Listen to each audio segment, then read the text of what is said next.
I have a question. Would Jesus wear a mask if he was here? Would he wear a mask right now if he was here? Because you know, if Jesus was here right now, he knows he's safe. He knows he doesn't have to wear the mask. He's certainly not going to be afraid of getting COVID-19. Would he wear a mask? So this video is for those that know that they're safe. This video is not about discussing whether you need to wear a mask or not to be safe. That's not the point. But for someone like myself, okay, I'm in an organization. My children are schooled, or go to a school, and it's always been inside. And right now we're doing it outside, but it's getting cold. Winter's coming. So certain families are saying, we have to go to have our classes, our homeschooling classes inside the church. And this particular church is making us wear a mask. And families are going to drop out. They're saying, I'm not going to wear the mask. I don't want to wear the mask, not a mask. I don't want to do this. I'm not going to wear the mask. Now, I understand they know that they're safe. I totally understand that. But these are the same individuals that are fasting and praying for people. So in other words, if you're going to fast, this is my take. Let's just say you're the kind of person that you don't eat on Wednesdays, or you don't eat Wednesdays and Fridays, or you give up meat on Fridays. And there's a lot of that. If you're not going to fast, if you're going to fast, why don't you just offer up to God wearing the mask when you have it on? I mean, how do you know? I mean, look, this is society. Look, I take this mask right now. Let me put it another way. I do not want to impose my beliefs on someone else. Now, it's a different issue if I'm the one making the regulations, but I'm talking about whenever I go to Lowe's or Home Depot. I understand, I'm not talking about fighting for the rights and stuff, but if you ask God to lead and guide you, you got to assume you're being led, right? So you sit back and you enjoy the ride. And that's the name of this channel, Decide for Peace. It doesn't matter what happens. They make me put a mask over my head and make me go out wearing a coat. I got to put a bubble on. I'm going to say, God, I don't know what you're doing, but I don't know what you're doing. I'm just going to sit back and enjoy the ride. Now, somebody has to be the one that makes changes, okay? But prayer is really what changes the world. Look at Judas. Somebody had to play the role of Judas, but it didn't have to be Judas. It didn't have to be him. But yet, someone had to play that role. That role had to be filled. For young people, my dad always tells me, and tells his grandkids, my kids, ask God for a good part to play in life. It's like a grand move. Ask him for a good part to play. It's such a great, somebody is going to have to play every role, right? This is the great stage life. So, and God operates outside of time. So let's go, I'm getting a little bit off topic here. So let's go back to the masks. So when I go to Lowe's or I go to Home Depot or anywhere, I know I don't need a mask. I know, and I feel like, oh, I got to do this. I got to do that. It's just like a penance. How do I know that God's not telling me, okay, this is a small sacrifice for you to make. You put this on right now. It's a chore for me to lug that mask around everywhere I go. And I'll tell you, a lot of places I just don't go. I don't want to go. I'd much rather go. But I'm not going to make waves.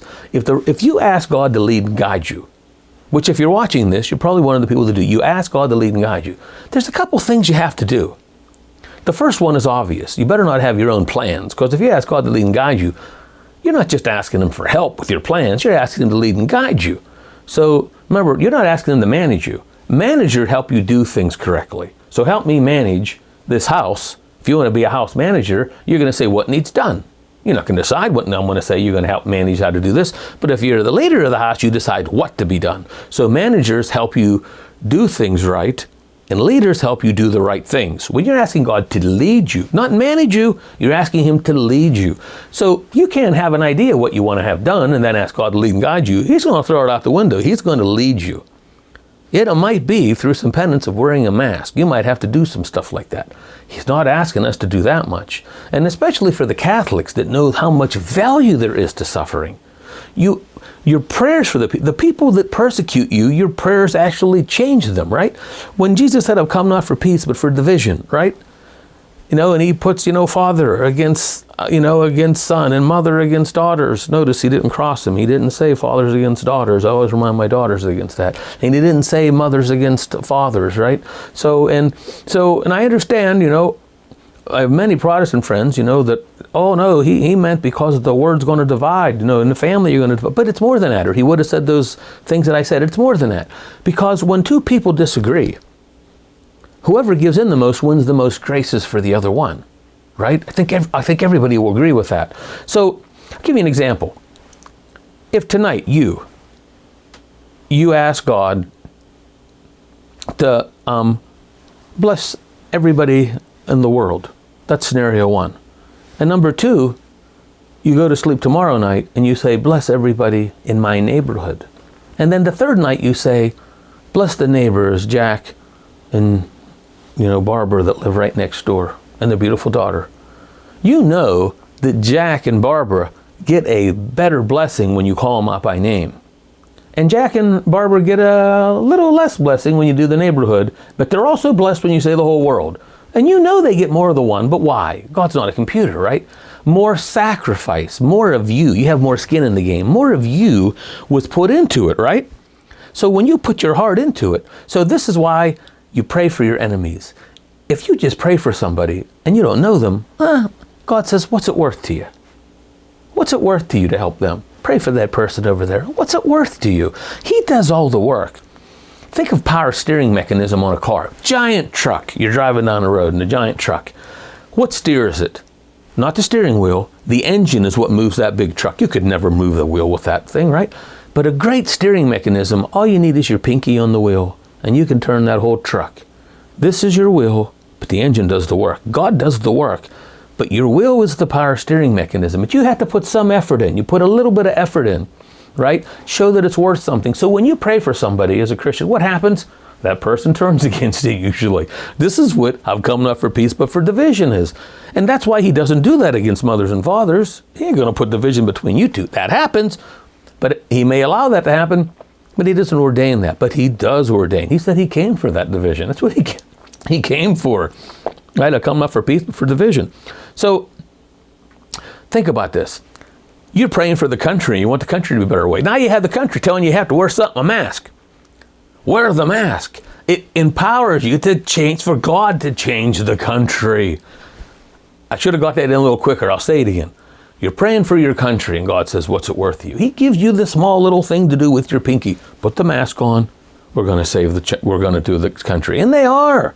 And things are happening. I don't want to say some stuff's happening, a lot. Doesn't matter. The point is, this is how you do things. It's the catalyst. Prayer makes the world go around. And you, by accepting things, you joyfully accept things, you decide for peace. I'm going to continue what I was saying because I get sidetracked. I just start talking. I don't even write notes before I make these videos. When you ask God to lead and guide you, I said, first, don't have any plans or be willing to toss them aside. You can hold them loosely, but don't hold on to them. Because when God is leading and guiding you, number one, don't have plans. You ask him to lead and guide you. Number two, you have to assume you're being led. If you ask God to lead and guide you, you must assume you are being led and sit back and enjoy the ride. You don't get a ride in Kennywood and say, oh, why don't they have it stop here? I want to see that. No, you enjoy the ride. You know that this has all been organized for you. And God has designed the test in your life specifically for you. The tests that you need are specifically designed for you. When you want to get strong, you go to a gym. You don't lift the bamboo stick. You lift the heaviest weight you can. As soon as you can do it, you sit back, you relax. Then you increase the weight. Right? But it's great. And he only gives you as much as you're willing to take. He knows your heart. He knows for some of you that if he came to you and he said, would you be willing for all these? Would you be willing to go through this, if this is what I do? And if you'd say, yeah, I would. He knows that. He made you. So he lets you go through those things. You just don't know what you're getting at or what's going to be done with it. But you will later. Whatever you go through, when you get there and you know it, you're not going to be sorry. You're not going to say, is that all that happened for that? You mean you gave that to me? And this is all I got? No. Ask him to lead and guide you. Say, I desire that you use me to the fullest extent that your divine justice will allow. Right? Ask that. Make me pleasing to you. And you're going to have evil shouting in your ear. You don't know what you're asking. Things are going to get rough. Don't listen to it. Decide for peace. So you ask God to lead and guide you. Then you assume you're being led and enjoy the ride. So if somebody says, wear a mask, hey, listen, you do have a rudder. If the river of life is going this way, don't start paddling to go that way. Don't ask God to lead and guide you while you're paddling backwards. You're going to tire yourself out. You're not going to be happy. But you do have a rudder. While the river's going that way, you can steer. You have lots of options. Free will is very mysterious. It's like when you're helping your child learn how to ride a bike. You can hold on to the back of the bike and you can let go. And now they're riding, and then you hold on and you help them, and then you let go and you hold on. They don't know when you're holding on. They don't know when they're biking and when you're biking. Free will's that way. God gives us our perceptions, our inclinations, and our limitations, right? And we don't know. We don't know which ones are ours. We don't know the thoughts that come into our head, which ones we came up with, which ones are put there. Free will is very mysterious. So when you ask God to lead and guide you, expect to be led. The one thing I want Jesus to say about me, and I want him to say about my kids, is, wow, such faith, such faith. You're voting for Trump, for example, and you're doing your best, and then Biden gets in. Accept it. Be happy. Say, Lord, I don't know what you're doing, but I'm sure I'm going to love it. You'll be safe. With that kind of faith, you will be safe. Okay? Remember, God gave you a mind. You have to lose it. Lose it. My father said to come up. My mother always said, God gave you a brain, you have to use it. My dad said, God gave you a mind, you have to lose it. Don't trust your own intellect. If you have to trust your own intellect all the time and you think God gave you a mind, then God's not fair. There are lots of people around you, I'm sure, that you look at and you say, wow, why would God make them like that? They don't even have a brain, they can't think. That's a message to you. An intellect isn't that important. If you're Catholic, Catholic theology, look at the exorcists, angels are born with all knowledge of everything, are made when they're created with all knowledge. That's why you can ask your guardian angel for anything. He knows everything. He knows all the math. They don't learn anything. They know it all right there. But we have this thing that God did called time, and it makes us tense, doesn't it? Right? So we have to go through this, right? But this time experiment's for us. God's outside of time, So you decide for peace. And when it comes to wearing a mask, I want you to consider, you can voice your opinion. Do I have to really wear this silly thing? I really don't want to have to do this. And like for the group that I'm in, we have families. They don't realize the division. They think that they're standing up for things. They're saying, you know what? I know I don't need that mask. I know I shouldn't have to wear that mask. I even think it's bad for me and it's hurting me. I don't know all the details, but I know I shouldn't have to wear that mask. That's a violation of my things. And these are, Judas didn't have to be Judas. Somebody has to play the part. Certain people don't even need to vote. You listen to anybody long enough, you'll disagree with them. Hope not going up. No, I'm not saying that you shouldn't vote. People have to vote. But if everybody had the right attitude, everybody wouldn't even need to vote. But that's not going to happen. But it certainly can happen. You can vote, you can do your part, and not a hair on your head will be touched. Nothing will happen to you if the election doesn't turn. You can decide for peace. And you can just hear Jesus saying, wow, such faith. They're trusting me. I have 2 daughters. One daughter, very easy. She says, this is what I want. My birthday's coming up. I'd like this, I'd like that. I want this, I want that. I want this, or whatever. And I don't give her everything, but I'll decide, what's going to be good for her. But you know what? I got no decision. You know what my other daughter says to me? Ooh. She says, Daddy, and she's the older one. She knows about more things too. And she says to me, Daddy, you know what I would like better than I do. Surprise me. You know what kind of pressure that puts on me? I'm a sinful little nobody. I mean, look, you know what what do you put on God when you say, I know I'm safe. You're taking care of me. And you sit back. Wow, such faith. And you got other people saying, what am I going to do with this? I mean, look, it's just like a gun. I think everybody should have the right to own a gun. I think you should have the right to own a gun. And I want a gun. I want to defend my family. I think I should. I think, hey, I should. But you know what? I just can't see Jesus walking around with a gun. Just in case, but I'll keep this with me. I just don't see it happening. So that's something that I give up. Something I give up. I want it. I think I could have it. I don't think there's anything wrong with it. But for a person of strong faith, and I'm not talking about you, I'm talking about where I am in my walk. Everybody's different. I'm just sharing it with you as an example. I'm not somebody, you better have guns. We better have some guns, right? Or things will get out of control. I'm just saying, just like Judas didn't have to be Judas, God's glory is in variety. He made fat people, skinny people, tall people, short people, white people, dark people, everything, variety. And they're more different on the inside than they are on the outside, right? So you decide for peace. You will be safe. Let Jesus say, wow, such faith. Whatever he gives you, you can say, please don't make me do this. Please don't make me do this. I ask God to lead and guide me. Then I volunteer for nothing and I say yes to everything. That's it. Don't volunteer. I just say yes. And I might even ask him. Now, I'll ask somebody, will you please take me to the mall? I'll say, please don't make me do that. You know I can't do that. I want so many things there. But if you really tell me to do that, I will. But if you can ask somebody else, I don't mind having a dialogue with them. But they can push me into taking them. I let them have that power. When the telemarketer calls, I never hang up. I answer the phone when I'm in the shower and I got soap in my eyes. Always take it with me. Always answer it. Always. Whether it's an 800 number or anything. Because that's something small I can accept. And you practice those small things. So that when somebody says, would you be willing to wear a mask? You know what I said?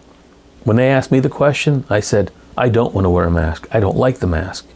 It bothers me. It even makes me, I think some people think I need to wear the mask. And they don't realize I want to be an example of strong faith. Look at me. I feel that I'm safe. I don't need a mask. I want to be an example to people. But if I need to wear this mask for us to stay together as a group, then I'm going to wear the mask and I will do it joyfully. If you're going to give somebody a gift, do it joyfully. Don't say, here's your present. I hope you're happy. I'll wear the mask if you want me to. Nobody wants that kind of gift. Say, I'm doing this for the sake of unity. But I want you to know, I really don't want to wear this mask. And I'm fighting myself just to still like you, making me wear this mask. But I love you. But I'm going to wear it because you're making me. Wow. That's preaching the gospel always and using words when necessary, right, Francis? So I think Jesus would wear the mask. By the way, he paid his taxes, right? And he made it funny, right? You got to pay your taxes. Go down and get the fish. There's a coin for you too, paid for you too, so that you're going to get the fish, right? You know the story. He made fun of it. I don't know what he'd do with the mask. I don't know. He'd do something fun. He'd do something fun with it.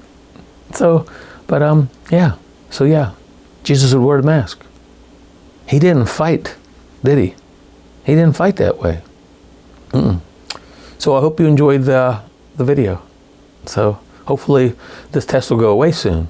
But for now, and by the way, for the record, I don't think we need a mask. Well, if you have faith, right? I don't think we do. So, and I'll do some other videos on that. But hey, that's between you and God. I mean, look, you need to do that. Ask God to lead and guide you. Ask him. Take control of your perceptions, and expect it to be rough. If it was easy, the world wouldn't be this way. Remember something. I'm going to end with this. No flesh will be glorified. No one will. No one is going to get it all right.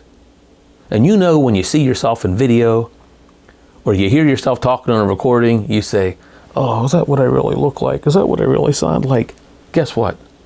You really do. That's it. Yeah, that's it. You really do sound that bad and look that bad. So just be a little humble. Just put the mask on if you're asked to, Just accept it and do it as something you're supposed to do. Doesn't mean you don't stand up for it. You can be strong. Remember, meek is being able not to do something and doing it for the sake of service. Service to other. Think of the people of service. Think of Mother Teresa. Can you see her whacking somebody? I'm not wearing that mask. Get that out of my sight. Can you? I don't think so. Remember, joy, Mother Teresa said, Jesus first, others second, yourself last. You are third, right? As Larry Richards said. So that's it. Hope it was insightful. Choose peace.